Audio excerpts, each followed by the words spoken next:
Welcome to the Millionaire Next Door podcast with Robert Curtis, CFP, accredited investment fiduciary from Signature Estate and Investment Advisors. In this podcast, we help successful wealth accumulators like you looking to transition to a work-optional lifestyle by helping you build strategies for growing and maintaining your wealth. Robert draws from years of experience and fiduciary responsibility and interviews guest experts to help you build reliable strategies to grow and maintain your wealth. Now, on to the show.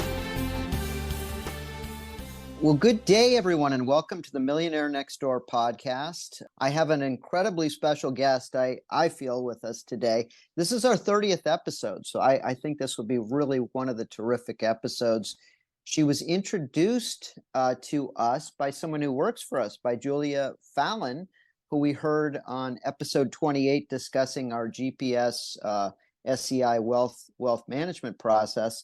But this is Miles Zimmerman. So anyone from the Minneapolis area, and we do have listeners in that greater area, would know Pat. She became one of Minneapolis's region's premier television news anchors and radio show hosts.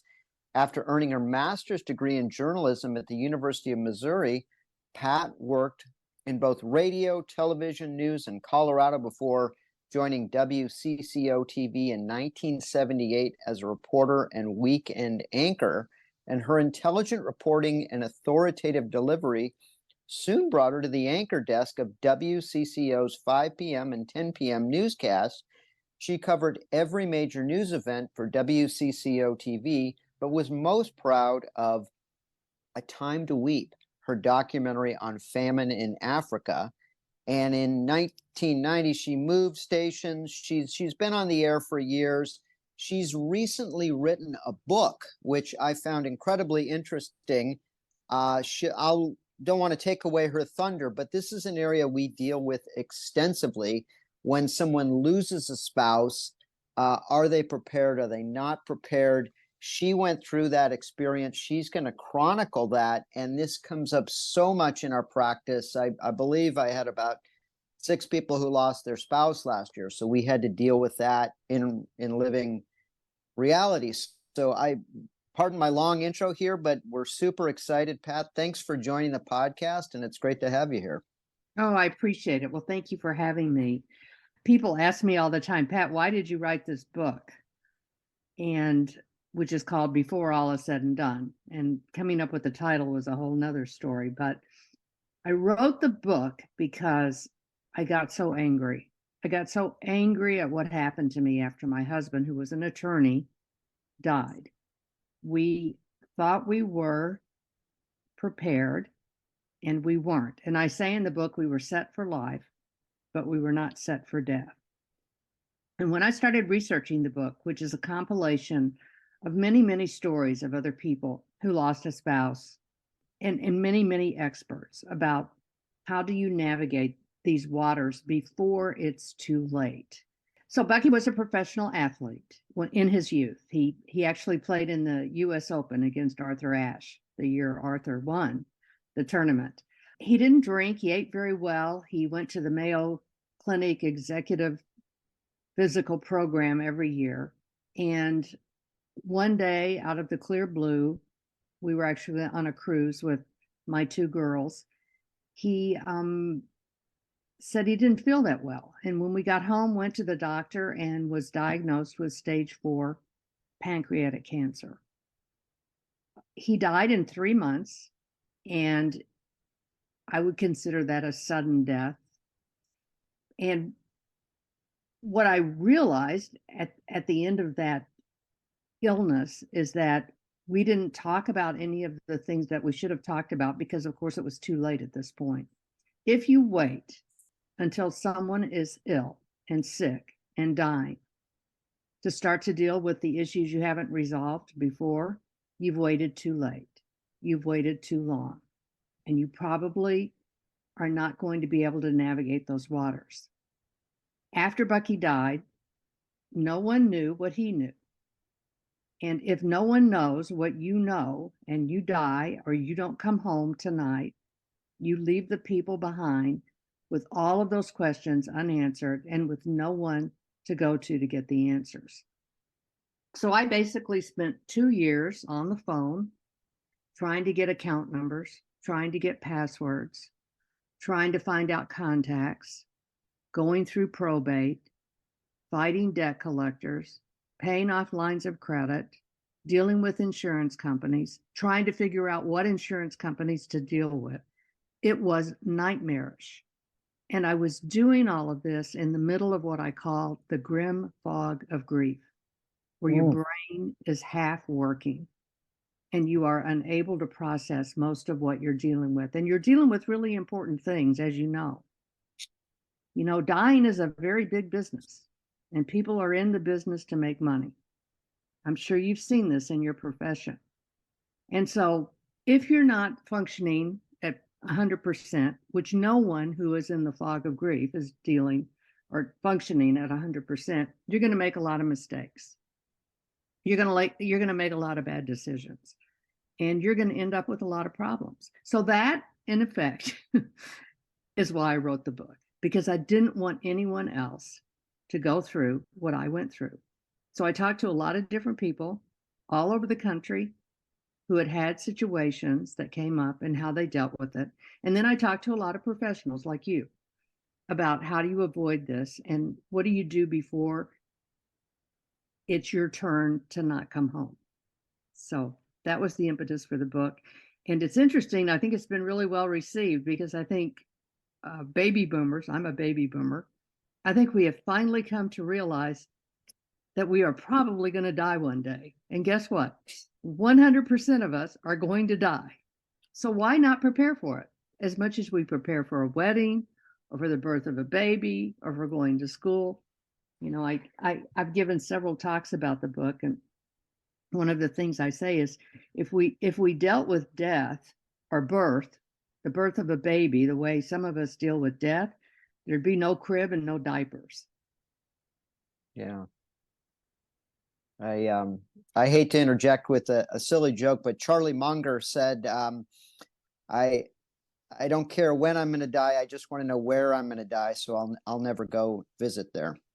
But all kidding aside, we're all gonna be prepared. And Bucky, I don't want to cut you up, but that's amazing. He played against Arthur Ashe in the U.S. Open. So talk about someone you would never expect to be in that position. You were, I don't know, the poster children for that. That's amazing. So it can happen to anyone. And before we get to, I implore everyone to listen to this, because I guarantee there's people listening who are right in that position, the head of a household who hasn't shared it with his spouse.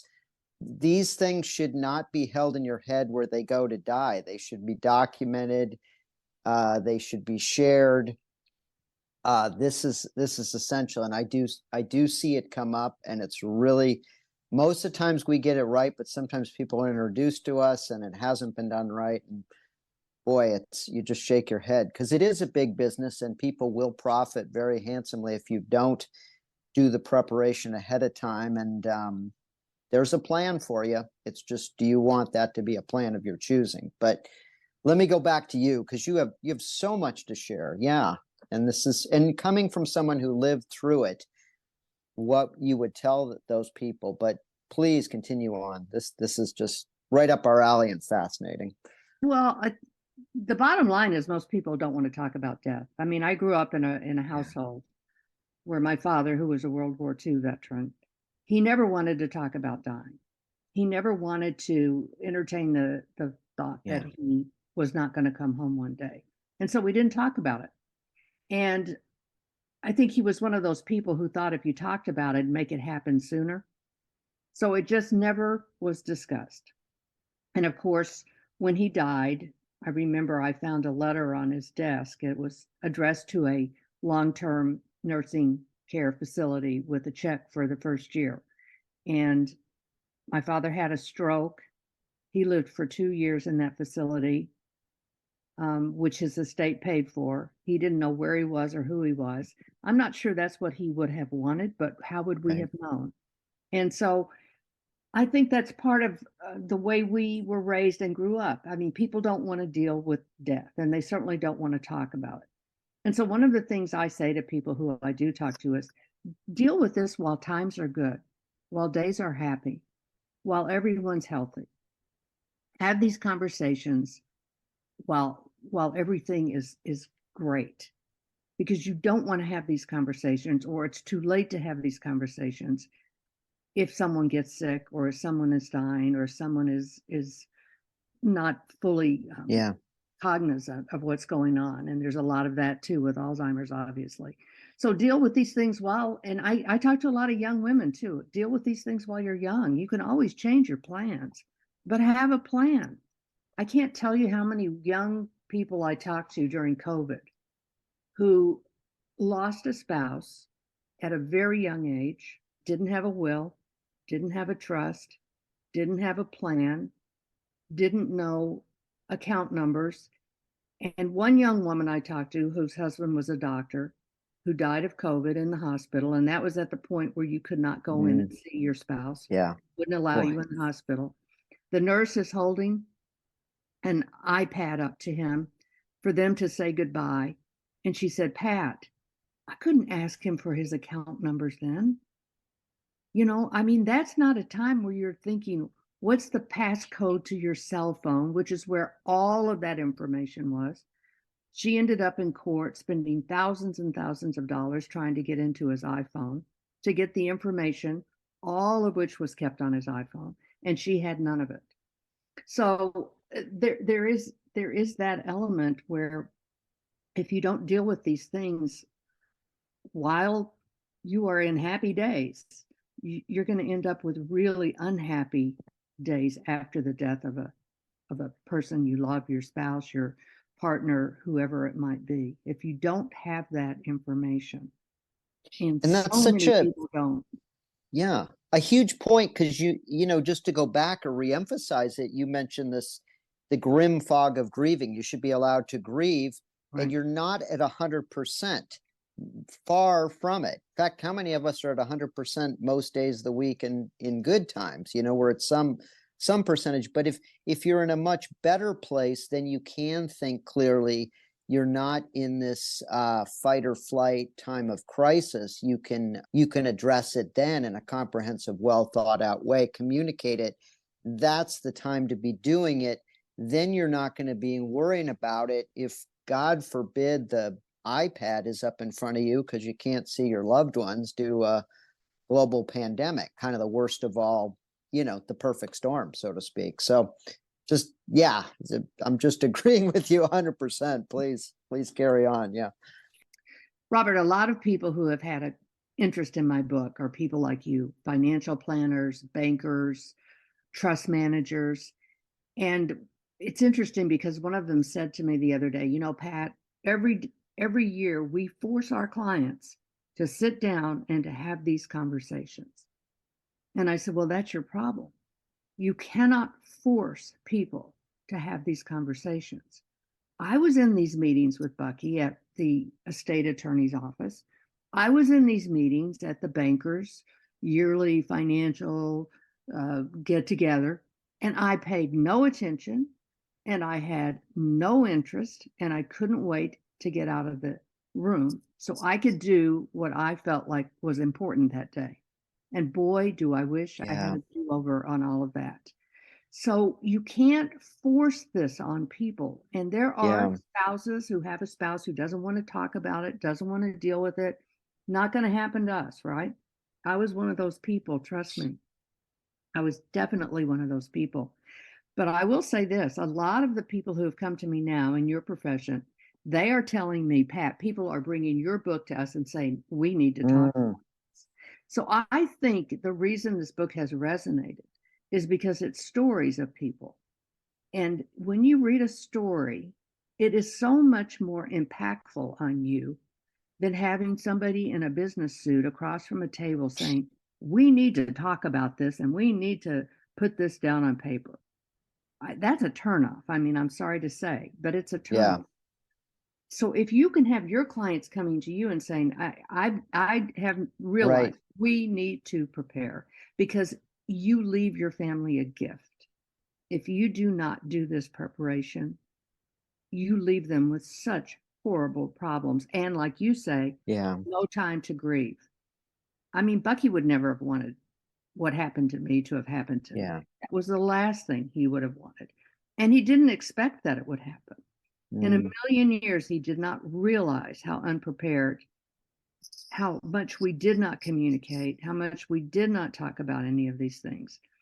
And so when you're dying, sick and dying, the last thing you want to think about is your account numbers, your passwords, the binder with all the contact information. But if you don't have it and it's not written down, I mean, I didn't know where his safety deposit box was, much less where the key was. I didn't know where the binder with the will and the trust was. I had no idea where any of these things were even located. And what's interesting is that there are so many people out there. I mean, there's statistics. Like 85% of people think it's a great idea to have a will and trust. Now, 27% of people who are in charge of executing that, out of those 27% of the people, only 11% know actually where it's located. Now think about that. That is how much we avoid this discussion. 100%. I don't know if people are superstitious or I think they don't put in the time and energy, but I see it. It's one thing you mentioned people in my profession are being trained through it. I mean, I've been doing this for 25 years, working with second and third generation clients. I don't know how you train someone. I've just had it come up a lot of times over the years. And so part of my process is to be better and better at dealing with this, bringing it up front, facilitating that conversation. And then if I get that call or we know it's going there, to being better able to help them. And that's been a real process. I'm at a much, much better place than I was years ago at that. But I would love it if someone came to this book, and I encourage everyone to get this book. We'll put a link in the show notes, I guess, to Amazon or wherever you can get it wherever books are sold. But it's just such an important discussion.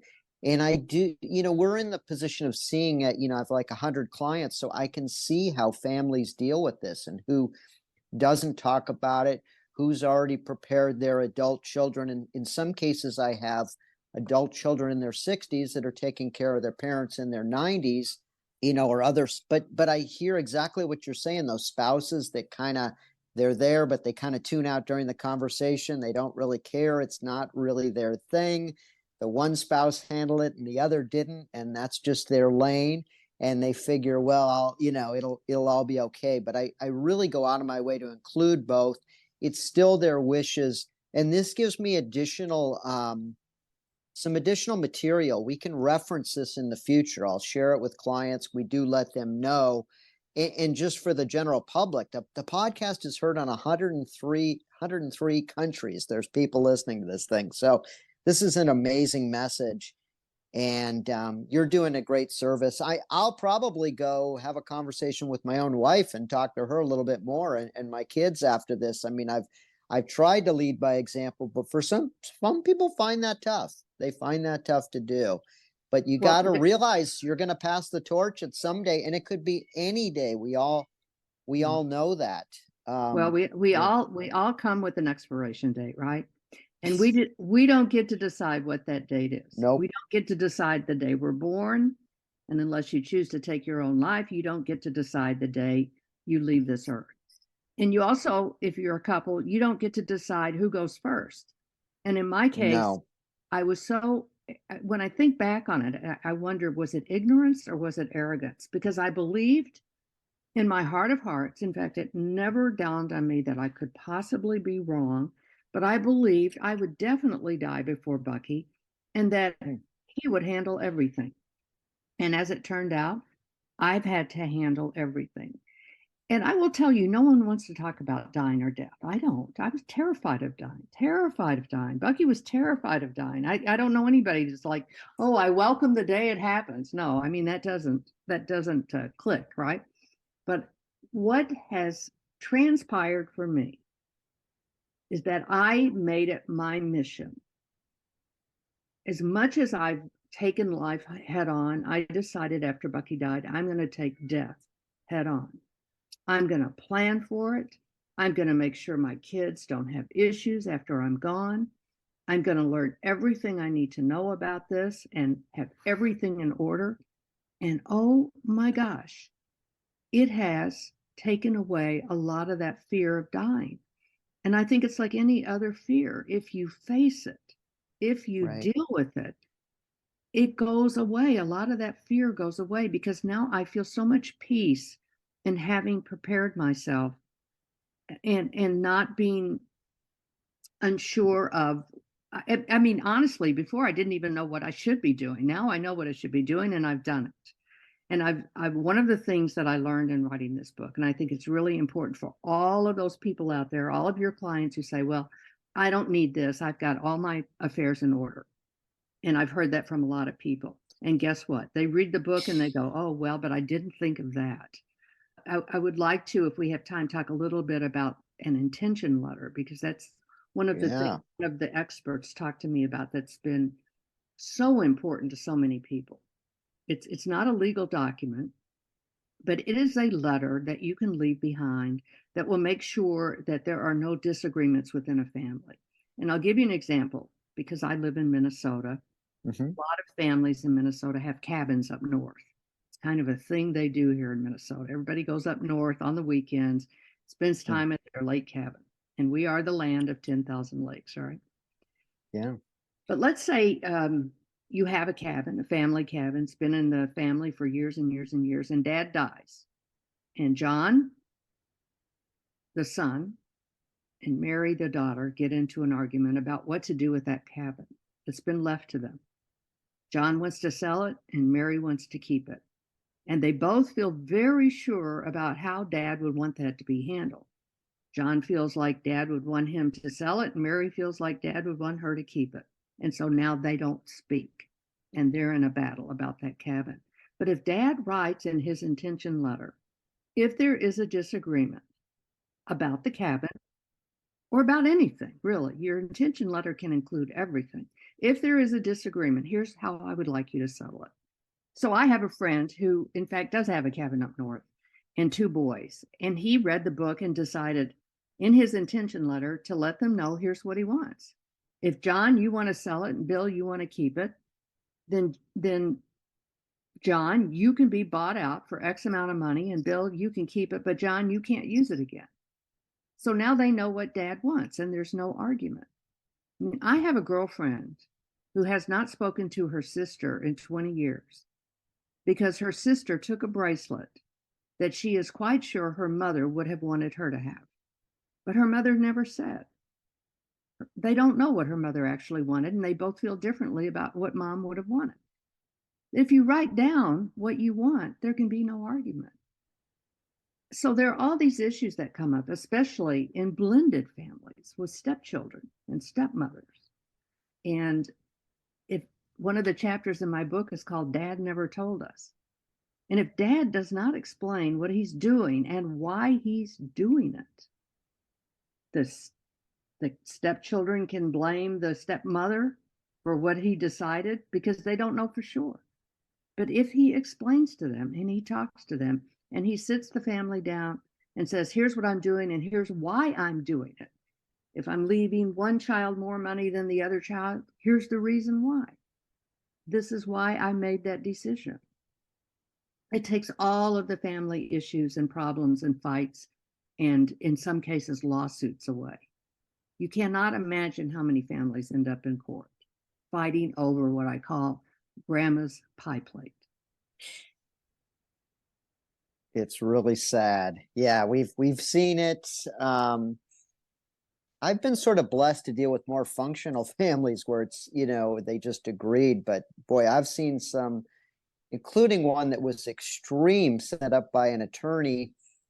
He had an only child, and he wrote a will or a trust, and he left I think it was half of it to charities to be named on Schedule A. Schedule A was a blank piece of paper. So it was complete ambiguity. The son was left with Dad, we never had any problem. Why in the heck did you just, and the guy was not charitably inclined at all. It was sort of like, I'm just screwing my son out of because I don't think he merits it, but no explanation. You can never go back to Dad and ask him why. And it turned into a big legal matter because there was no explanation. The attorney general from California that's supposed to represent, or is charged with representing charities and things like that, they stepped up and tried to gain half the money. They ended up losing in court because there was nowhere specified. But it was really expensive. And then you're left with this dad. Why? There's no. So what if the home did go to one kid versus the other? And at least Dad had a chance to explain that. And I can tell you the last thing any parent wants, or, is somebody going, why did they come to that? That makes no sense. That didn't feel like him at all, or I don't get what he was thinking. That creates this anger, this resentment. Yeah. So I've seen a lot of these kind of cases. So to go through the process and, I guess I'll summarize, to get your own act together, internally, to be ready for your passing is really helpful for you, but, to the next generation or your spouse. That's a gift. If you leave everything in a big mess, that's a crappy place to leave the people you care about. So, well, I would say it's beyond crappy. Beyond crappy. I can't, there's certain words I'm not supposed to say on this podcast. Yeah, it's pretty messed up. And I've seen some spouses do it and I've seen some of the surviving spouses kind of be kind of and I'm like thinking, man, love to give him a hug, but I'd really like to just punch him right in the nose for what in the heck were you thinking or not thinking? Because this is a stinking mess. And someone who cares gets their act together. So that's really what we're talking about. And it does prepare. When I wrote the book, I thought at the end of it, when I finally finished it, I thought, gosh, if I sell one book, I'm going to die happy. At least I put this information down and maybe it will help somebody else. And the book has done very well, and kind of in spite of me not knowing what I was doing. And I think part of it is because the baby boomers have realized we're going to die at some point. And I think COVID also was a wake-up call for a lot of us. Big time. It made us realize that, whether we're 35 or 85, this virus could kill us, and we didn't know if it was going to be us. And so we started to think about our own mortality. But the most gratifying thing happened to me actually yesterday. A friend of mine called me and said, Pat, my husband was wondering, would you come over and talk to him? He just got a stage 4 pancreatic cancer diagnosis. And I went over to their house, and I was on the way going there going, oh gosh, I don't give advice, I can tell him what happened to me, but he wanted to tell me, and it was the most amazing thing. He said, Pat, I read your book, and he said, I think every single person should have to read this book, because 2 weeks ago, I didn't know I was dying. And now I do. And now I'm going to prepare myself. But I should have prepared myself 2 years ago, because we don't know when that expiration date is up, right? We don't know. Right. So why not plan for it? Why not make it a priority like we make everything else a priority? And I guess if there's any message I have, it's that. Plan for this as if it is one of the most important days in your life, because it actually is. Yeah, that's giant. So at least he did read it and he's taking action on it. You were there. I mean, you were right in those shoes. You understand what that same diagnosis is. But ideally, you probably wouldn't want to spend your last 6 weeks doing this work. You would have want to had, or maybe a little fine tuning if there's something that's changed, just to get it. Yeah. But I don't think it's hard work. I think it's actually very simple stuff. It really is simple. It's sort of freeing. Yeah, it's a gift to your family. Totally. It's a huge thing.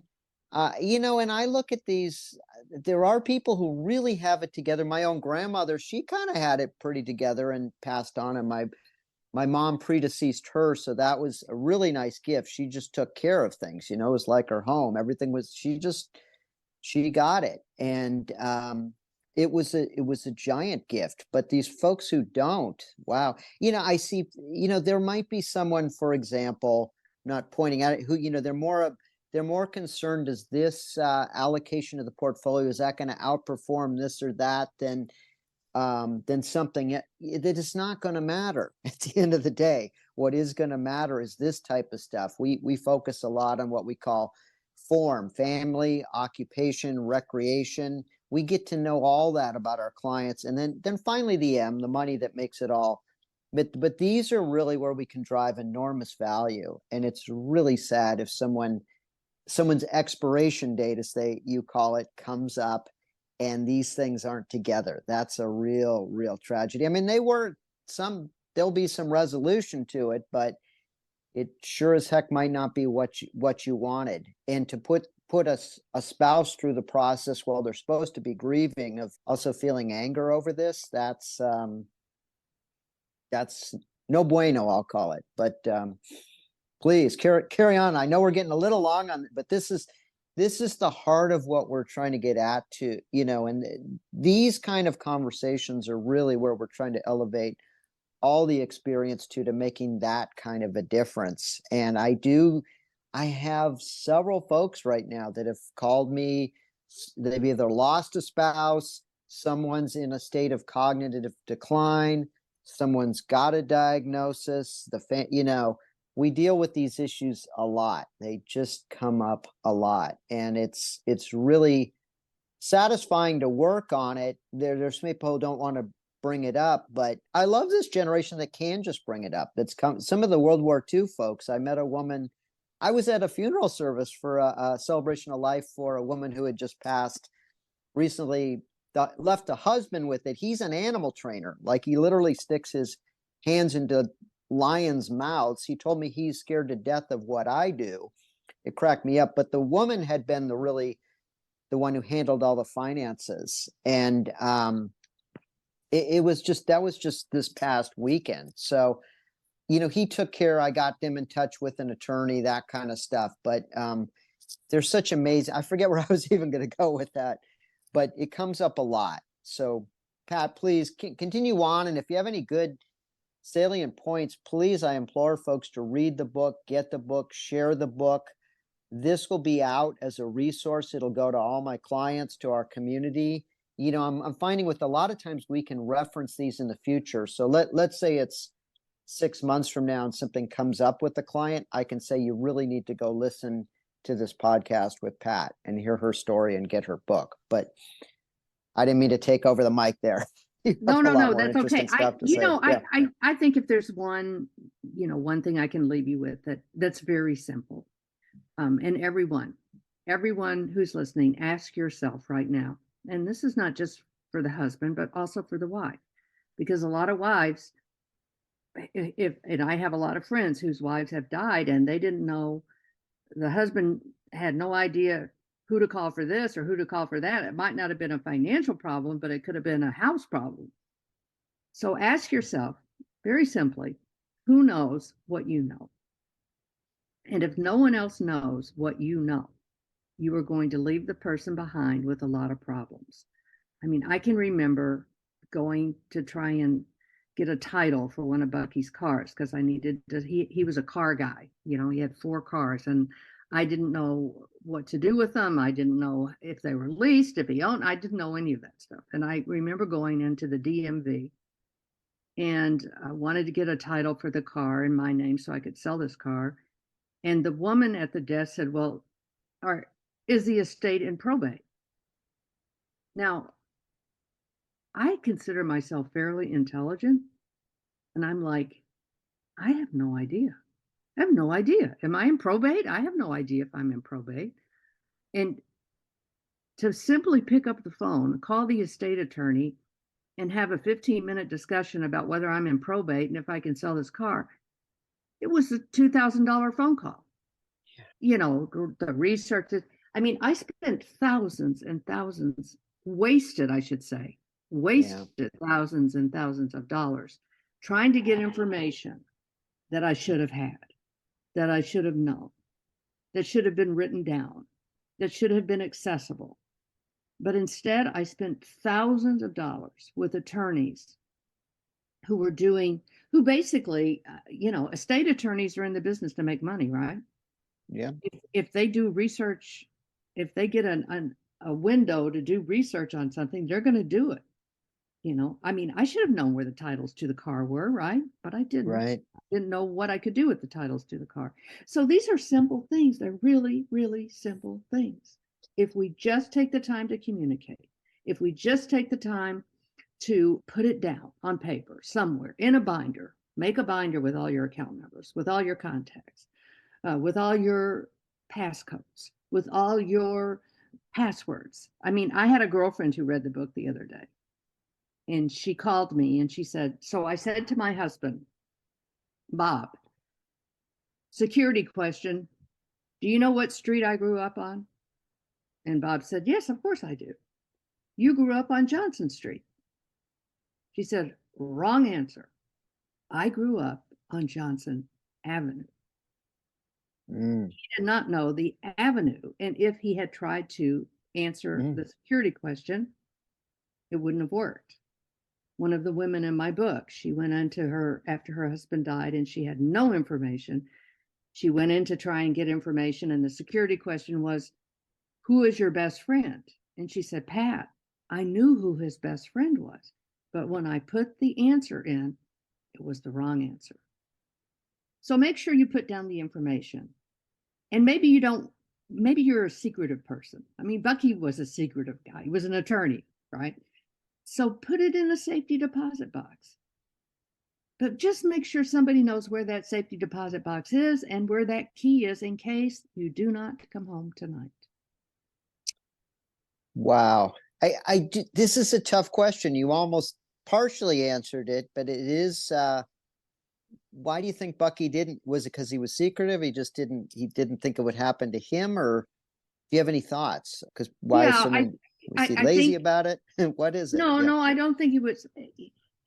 First of all, he didn't consider that he was going to die. Yeah. I mean, we all sort of esoterically think we're going to die, right? We know that that's going to happen at some point in our lives, but we don't think it's going to happen tomorrow. Even when Bucky got a terminal diagnosis, yeah, we got up every day thinking the sun was going to rise and he was going to wake up. We didn't know that there was going to actually be a day when he didn't wake up, because you just don't think that way. The human mind doesn't think that way, which is why I say plan for this before you get there.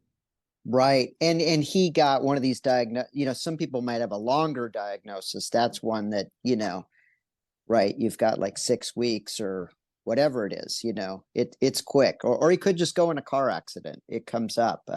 I completely I'm a tennis player. Okay. We have a long legacy in our firm, and I went to UCLA. So would you say Arthur Ashe, that means something in the US. I'm an avid tennis player. So that just, wow, that is really, really, really impactful. I feel like we could go on and on, but I think the message is clear. The book is out with the, really the directions. This is such a resource, and this is such a powerful message, and I'm a huge sort of fan of Murphy's Law, I think, in a way. I don't know what your thoughts are, but if you take care of it, then I think it's sort of like, in a cosmic way, a little bit of insurance that you're less likely to have something negative happen than if you don't. You're sort of flirting with the universe a little bit, going, I haven't prepared squat.